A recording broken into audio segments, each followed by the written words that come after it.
Ito yung mga pasahero walang masakyan. Okay. Tawag ka lang isang late na sa trabaho, ihatid ko, libre. Libre, walang bayad. Oo. Meralco. Ito. Meralco main or yung sa may gate? Opo. Sige, sakay ka. Kita mo, sa bayad. Grabe. Perte mo. So, hindi talaga. Nag-ahatid ako libre, walang bayad. Nakita mo ako pa nga nagbabayad, di ba? Kaya nga sir.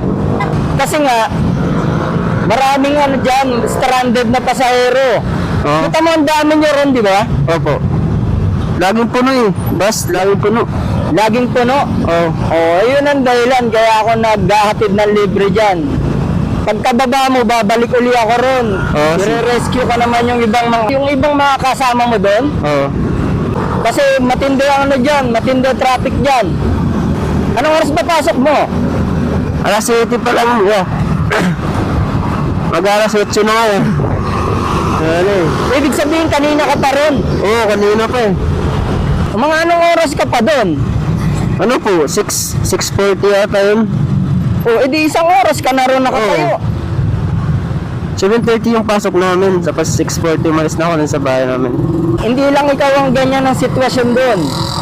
Marami kayo doon. Nakita mo yung mga katabi mo, mga nakasimangot na. Oo, madami. Kasi mga late na yung mga yun. Kaya. Pero pag natuloy yung ano dito, yung gagawin na LRT dito, sa Ortigas, kahit pa paano mababawasan na yan, traffic na yan. Kaso matatagalan pa yun. Lagi kayo naggaganito ya? Oo. Basta kada ano yan, kada rush hour. Ah, Yung umaga. Oo. Yan, makikita mo ako dyan. Nagre-rescue kasi ako dyan. Ano ba sinasakyan mo? Jeep lang, tsaka ano, bus ko. Jeep at saka bus. Opo. Kaso lahat puno. Ha? Kaso lahat puno. Oo, puno ko eh. Huwag kang mag-alala, sir. Tapos na problema mo. Sige, salamat. Ano ba trabaho mo dyan? Ano po dyan? Nag-ano po lang yung, warehouse po. Airplane warehouse po.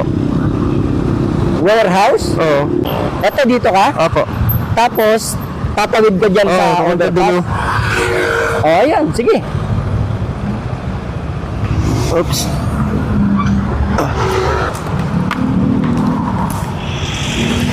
Salamat pa sila. Sige. You're welcome.